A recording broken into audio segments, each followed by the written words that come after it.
실손보험으로 청구가 가능한 겁니다. 그러니까 2천만 원 치료비가 나왔어요. 그럼 내 과실 비율인 30%, 그럼 600만 원에 대해서 실비보험 청구가 가능하다. 매달 빠져나가는 실비보험료 보면서 이거 진짜 쓸 일이나 있을까 한 번쯤 의문 가져보신 적 있으시죠? 우리나라 국민 대략 4천만 명 정도가 들고 있는 이 실비보험 증권 속에요, 사실 몇백에서 몇천만 원치 혜택이 고스란히 담겨 있다는 거 혹시 인지하고 계셨을까요? 오늘 이 영상 딱 10분만 시청하시면요, 여러분이 마땅히 누려야 될 권리인데 그동안 놓쳐왔던 부분들, 그리고 보험 전문가들은 이미 다 활용하고 있는 무상 혜택들을 여러분도 함께 가져가실 수 있게 될 겁니다. 먼저 첫 번째 혜택입니다. 차량 사고가 발생했을 때 실비보험금을 별도로 받아낼 수 있다는 내용인데요. 2009년 10월 이전 계약 중 일부 가입자분들은 일반 상해 의료비 특약 형태로 보장을 갖추고 계실 겁니다. 교통사고 이후 상대 측 자동차 보험에서 지불 보증으로 병원비 전체를 부담했다 하더라도 본인이 직접 지출한 비용이 전혀 없는 상태에서도 자동차 보험사가 지급한 치료비의 절반을 내 실비보험에서 추가로 수령하실 수가 있습니다. 그러니까 교통사고로 치료비가 2천만 원 나왔어요. 그러면 상대방 차량 보험에서 이 환자 돈 걱정하지 말고 치료해줘, 병원비는 우리가 낼게 하고 2천만 원을 지불 보증하는 거죠. 그러니까 가해자 쪽 보험사가 전액 지불 보증했으니까 피해자인 나는 낸 돈이 0원인 거잖아요. 그러니까 상식적으로 내가 낸 돈이 없으니까 내 보험사에선 당연히 돌려줄 돈이 없다라고 하는 게 상식입니다. 그래서 전액 지불 보증이면 여러분들이 알고 계신 대로 실비보험 청구가 불가능하죠. 하지만 일반 상해 의료비라고 해서 2009년 9월 30일 이전에 가입한 해당 실비보험은요, 총 진료비의 50%인 1천만 원을 받을 수 있습니다. 상대 측에서 2천만 원 다 내줬어도 상관이 없어요. 50%인 1천만 원을 받을 수가 있는 겁니다. 실로 놀라운 보험이라고 할 수 있죠. 그래서 전설의 보험이다, 해지하면 안 되는 보험 탑3 하면은 항상 거론되는 보험이기도 합니다. 내 돈은 한 푼도 안 썼는데도 불구하고 1천만 원을 수령이 가능하다. 정말 핵심적인 내용이고, 그러면 2009년 9월 30일 이후 가입한 여러분들이 아시는 2세대 실비, 3세대 실비, 4세대 실비 등으로는 보험금을 못 받느냐? 이거는 상황마다 다 다르지만 받을 수 있는 방법이 존재합니다. 내 실비보험이 일반 상해 의료비가 아닌 케이스 5가지 경우의 수를 한번 보겠습니다. 첫 번째는 가해자 쪽에서 100% 전액 지불 보증한 케이스인데요. 이때는 내가 실제로 지출한 돈이 한 푼도 없죠. 그러면 내 실비보험에선 당연히 받을 게 없습니다. 돌려줄 돈 자체가 없는 거죠. 그러니까 실비 청구가 불가능한 거고요. 두 번째는 과실이 나에게도 있어서 내 과실 비율만큼 병원비를 내가 낸 경우입니다. 예를 들어서 내 과실이 30%이고 상대 가해자 쪽 과실 70%가 잡혔다면 상대 보험은 70%만 지불 보증을 하겠죠. 그럼 나머지 30%는 내가 내야 하는 돈인 겁니다. 이 30% 부분은 내가 실제로 낸 돈이기 때문에 실손보험으로 청구가 가능한 겁니다. 그러니까 2천만 원 치료비가 나왔어요. 그럼 내 과실 비율인 30%, 그럼 600만 원에 대해서 실비보험 청구가 가능하다는 거죠. 이 경우엔 얼마를 받을 수 있느냐? 2016년 1월 이전 실비라면 600만 원의 40%를 보장받을 수 있고요. 16년 1월 이후 실비라면 600만 원의 80%를 받을 수 있고요. 21년 7월 이후 실비는 600만 원의 70%를 받을 수 있습니다. 즉 일반 상해 의료비가 아니어도 뇌 과실 비율이 있다면 그 비율만큼에 대해서 내 실비로 청구가 가능하고, 예시로 2천만 원을 말씀드렸으니까 뇌 과실분 30%인 600만 원에 대해서 실비 가입 시기마다 적게는 240만 원, 많게는 480만 원 정도를 받을 수 있다라고 보시면 되는 거죠.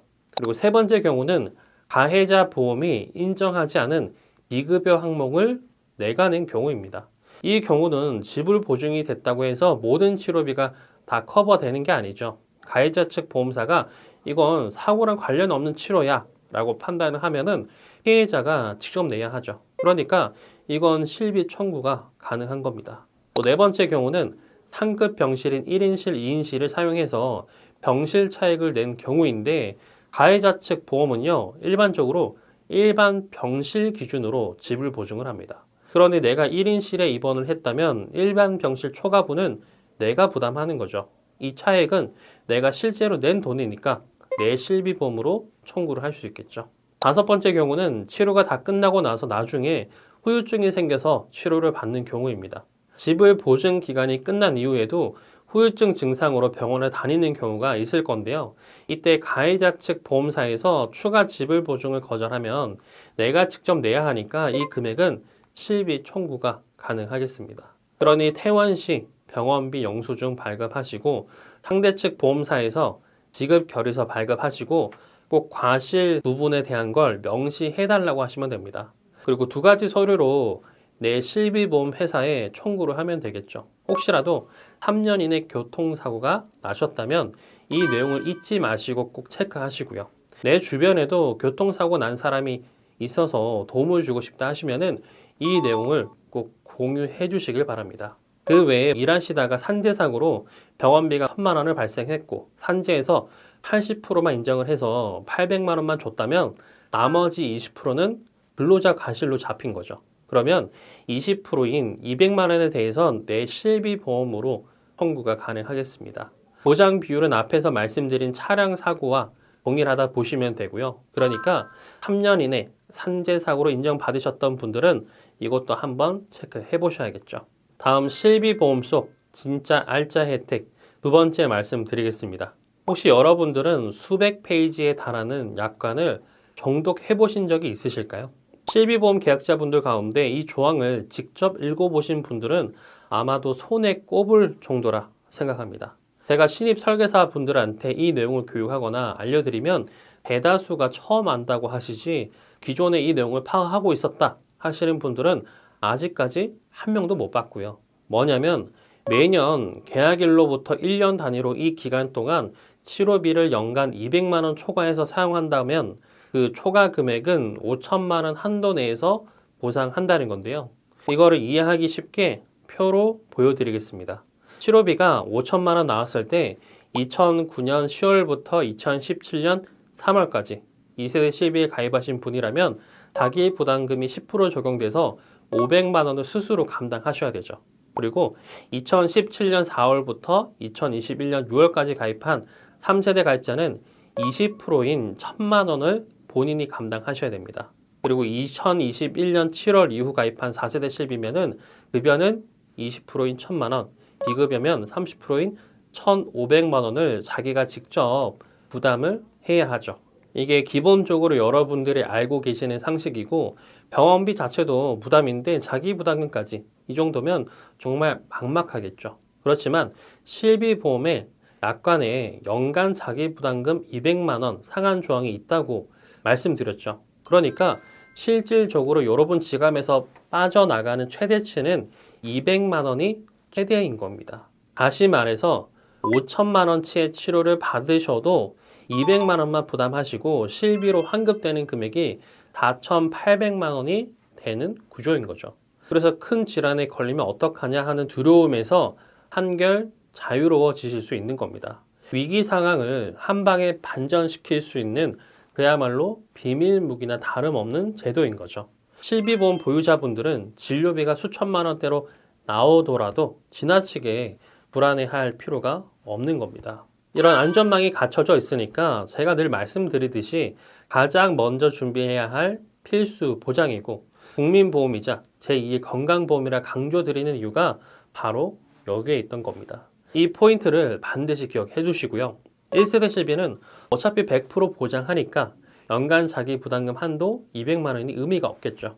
그리고 4세대 실비는 이 제도가 급여에 한해서 보장한다. 이 부분만 잘 체크하시면 되겠습니다. 본 광고는 광고 심의 기준을 준수하였으며 유효기간은 심의 일로부터 1년입니다. 다음 세 번째 혜택을 말씀드리기 전에 질문 하나 드리겠습니다. 여러분이 가지고 계신 실비보험에서요. 치과 치료에 대해서 청구가 가능할까요?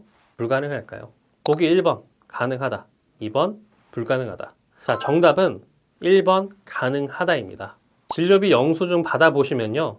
이렇게 급여, 비급여로 나뉘어져 있습니다. 그리고 급여 항목의 일부 본인 부담 항목, 그리고 본인 부담금 이 항목에서 26,067원이 적혀 있죠. 이게 내가 내야 하는 금액인 겁니다. 그래서 이 항목에 대해서 실비보험으로 청구가 가능하다는 거죠. 2009년 10월 이후 표준화 실손에선 급여 항목에 대해 청구를 해서 보험금을 받을 수 있고 보험금 청구서, 진료비 세부 내역서, 영수증 등을 첨부해서 받을 수 있습니다. 그래서 K00 코드부터 K14 코드까지 보장받을 수 있고요. 급여 범주에 포함되는 치과 시술이 어떤 것들이 있느냐? 치료 목적의 스케일링하고요. 치아가 깨지면서 수반되는 급여 진료, 사랑니 시술 및 발치, 충치, 때울 때 쓰는 아말감이나 지하이 같은 보존 치료가 해당하고요. 파노라마 촬영이나 신경치료 등도 실비 보상 범위에 들어갑니다. K09 코드부터 K14 코드에 해당하는 진료는 비급여에 해당돼도 청구 대상이 되고요. 그러니까 치과 방문 예정이시거나 이미 치료를 마치셨더라도 3년이 경과하지 않았다면 실비보험 청구해서 꼭 보험금 챙겨가시길 바랍니다. 레진, 일레이, 크라운, 임플란트, 틀니, 브릿지 이런 것들은 당연히 안 되고요. 그럼 2009년 10월 이전에 계약하신 실비보험은 적용이 안 되느냐? 그렇지 않습니다. 보상 받을 수 있긴 합니다. 다만 일반 상해 의료비, 시각에 가입이 되어 있어야 하고요. 질병이 아닌 외부 충격에 의한 사고에 한해서만 실비 적용이 되는 대신에 일반 상해 의료비는 임플란트까지도 보장 범위에 포함된다. 이것도 알아두시면 좋겠죠. 그리고 네 번째 실비보험 혜택, 한방의료기관이나 한의원에서의 한방시술도 실비 보장이 될 수 있다는 겁니다. 우선 2009년 10월 이전 실비의 경우 한방병원이나 한의원, 외래진료는 보장 대상에서 빠집니다. 다만 입원 시에는 커버가 되고요. 일반 상해 의료비 특약은 입원과 외래에 모두 해당하지만 단 상해 진단 코드가 부여되어야 하는 조건이 있어서 차량 사고를 당하셨거나 운동 중 부상을 입어서 침 시술을 받는 등 특정 케이스에서만 활용 가능하다는 제약이 있습니다. 2009년 10월 이후에 계약하신 실비라면 비급여 항목은 제외되지만 급여에 해당할 경우 보장을 받을 수 있고요. 한방의료기관에 입원하시거나 혈액검사, 엑스레이, 초음파 등 검사를 받으시거나 차량사고 후유증으로 인한 입원 치료를 한다든지 한의사가 직접 골격과 관절을 교정하는 추나 시술을 받는다든지 이런 경우들은 실비로 처리가 되니까 사전에 파악해 두시면 유용하겠죠. 다음 다섯 번째 혜택은 실비 중지 제도입니다. 실비 보험은요, 1년 이상 납부를 하셨다면 납입을 중지시킬 수 있습니다. 이 기능을 언제 활용하냐? 공무원분들은 단체 보험이 가입되면서 단체 실비까지 보장받을 수 있을 겁니다. 그럼 단체 실비에다가 내 개인 실비까지 하면 이중으로 보장받는 건데 실비보험은 실제로 내가 쓴 비용에 대해서 돌려받는 거니까 실비가 2개든 3개든 의미가 없죠. 100만 원 치료비가 나왔다면 실비가 여러 개여도 그 100만 원 한도 내에서만 비례로 보상받을 수 있습니다. 그럼 단체 실비로 보장받으면 되니까 불필요하게 내 개인 실비로 지출할 필요는 없겠죠. 그러니 납입 중지를 하시면 불필요한 지출을 줄일 수 있습니다. 반대로 내 실비가 1세대라 100% 보장이고 회사 단체 실비는 4세대 실비라서 보장이 받는 게 작아서 나는 개인 실비를 보험료 내고 단체 실비는 중지시키고 싶다. 이것도 가능합니다. 그럼 납입보험료는 소비자한테 환급도 가능하고요. 단 잔여 기간에 대한 보험료 환급은 23년 1월 이후 보험회사와 보험 계약자 간 특약이 체결된 경우 가능하니까 해당 보험사에 문의해서 자세히 알아보시면 좋겠죠. 그럼 여러분들이 궁금한 게 이거일 텐데요. 내 개인 실비는 1세대, 2세대라 보장이 되게 좋은데 이걸 10년 뒤, 20년 뒤 부활시킨다면 내 개인 실비는 1세대, 2세대로 그대로 부활이 되는 거냐? 네, 가능합니다. 중지시켰던 실비보험 그대로 다시 부활시킬 수 있습니다. 물론 13년 4월 이전 가입해서 15년 재가입 조건이 없는 실비보험일 때만 해당하고 그 이후 실비라면 재가입 조건 때문에 나중에 재개하실 때 그 당시 존재하게 될 6세대, 7세대 실비 등 미래의 실비로 대개가 되겠습니다. 그래서 정리하면 개인 실비를 중지시키려면 1년 이상 계약을 유지하신 상태여야 가능하고 재개 신청은 단체 실비 자격이 소멸된 날로부터 1개월 안에 접수하셔야 하니까 참고하시고요. 정지시켰던 걸 되살리는 절차라서 별도 심사 과정 없이 내 실비를 곧바로 재가동하실 수 있다. 이 정도 알아두시면 좋겠습니다. 실비보험 속 감춰진 혜택 6번째는요. 단체 실비보험을 개인 실비보험으로 바꿀 수 있다는 제도입니다. 무슨 얘기냐 하면 단체 실비를 갖고 계시다 보니 개인 실비를 따로 준비 안 하신 분들도 계시잖아요. 이런 분들을 위해서 마련된 장치입니다. 단체 실비를 5년 넘게 유지하신 분이 퇴직하시게 되면 단체 실비 계약 종료 후에 1개월 이내에 개인 실손으로 변경하실 수가 있고요. 직전 5년간 보험금 수령 합계가 200만 원 이하이고 10대 중증 질환 치료 이력이 5년 내 없으시다면 심사 없이 간편하게 전환이 되고요. 해외 법인 파견이나 해외 발령 등으로 단체 실손 가입 기간에 공백이 생긴 경우에도 해당 공백 기간을 단체 실손 유지 기간으로 인정받을 수 있습니다. 일반적인 직장인의 퇴직 시기 등을 감안해서 최소 65세까지는 개인 실손으로 전환이 가능하니까 기억해 두시길 바라고요. 그러면 단체 실비를 개인 실비로 어디서 바꾸느냐? 단체 실비가 등록된 해당 보험사에 전환 신청을 넣으시면 됩니다. 퇴직 전에도 가능하기 때문에 퇴직 예정임을 입증할 수 있는 관련 증빙을 보험사에 제출하시면 되겠습니다. 그리고 단체 보험이 실비 형태가 아니라 병액형으로 되어 있는 분들도 계실 건데요. 예를 들면 암 진단 시 1,000만 원, 뇌졸중 진단 시 1,000만 원, 급성심근경색 진단 시 1,000만 원 이런 식으로 구성된 분들이 있을 겁니다. 이렇게 정액형으로 설정된 단체 보험이라 하더라도 단체 실비에 가입한 것과 동일하게 기간 산정을 이정받을 수 있기 때문에 걱정 마시고 개인 실비로 전환하실 수 있다. 참고하면 되겠죠. 요약하자면 단체 실비와 개인 실비 양쪽 다 보유 주신 분들은 한쪽을 납입 중지 시킬 수 있고요. 단체 실비만 갖고 계신 분들은 은퇴 시점에 단체 실비를 개인 실비로 전환할 수 있다. 이 두 가지 꼭 메모해 두시길 바랍니다. 실비보험에 감춰진 혜택 7번째는요. 장기 해외 거주자의 실손 보험료를 돌려받을 수 있다는 내용입니다. 근무나 유학 등의 사유로 3개월 넘게 해외에 머무르셨다면 귀국 이후 해당 기간에 납부했던 실비보험료 전부를 환급받을 수 있습니다. 필요한 서류는 여권 사본, 출입국 사실증명서 이 두 가지면 충분하고요. 그러니까 3개월 이상 해외 체류 이력이 있으셨던 분이라면 이상 절대 잊지 마시고 꼭 돌려받아야겠죠. 단 2009년 10월 1일 이후에 체결한 실비보험이어야 하고요. 또 2016년 1월 이후에 3개월 이상 해외에 머무른 경우에 한해서 환급 대상이 되니까 참고 바랍니다. 그리고 선박 종사자분들의 경우는 입항과 출항이 잦을 텐데요. 이런 직업적 특성을 반영해서 출입국 사실 증명서와 승하선 기록 등을 근거로 해서 해외 거주 기간을 산출해서 환급 처리가 가능하니까 이것도 알아두시면 좋고요. 그리고 3개월 이상 해외로 출국하시게 되면 해외 여행자 보험을 별도로 준비하시는 분들도 있을 겁니다. 해외 여행자 보험 가입 시에 특약으로 국내 치료 보장 특약을 추가하실 수 있는 란이 있는데요. 이 특약이요. 여러분이 이미 보유하고 계신 개인 실비보험하고 똑같은 겁니다. 실비보험은 중복 수령이 안 되죠. 비례 배분 방식입니다. 기로비가 5천만 원인데 실비가 2건이라고 해서 2배인 1억을 받아가는 게 아니고요. 각각 2,500만 원씩 해서 분할해서 비례 보상이 되는 겁니다. 그렇기 때문에 실비보험을 2건 보유할 이유가 전혀 없죠. 이걸 모르시고 해당 특약까지 함께 가입을 하시게 되면 불필요한 비용을 추가로 내시게 되는 겁니다. 그런데 상당수 분들이 이 사실을 인지하지 못해서 이미 실비보험이 있는데도 불구하고 해외여행자 보험에 국내 치료용 실비까지 중복 가입하신 분들 정말 많이 봤고요. 그러니까 해외 출국 계획이 있으신 분들은 이 점 꼭 체크해서 국내 치료 실비 빼고 가입을 하시고요. 본인 실비보험과 동일한 보험사라면 기존 실비를 납입 중지 처리할 수도 있으니까 알고 계시면 좋겠습니다. 이렇게 실비보험엔 정말 다양한 혜택이 존재합니다.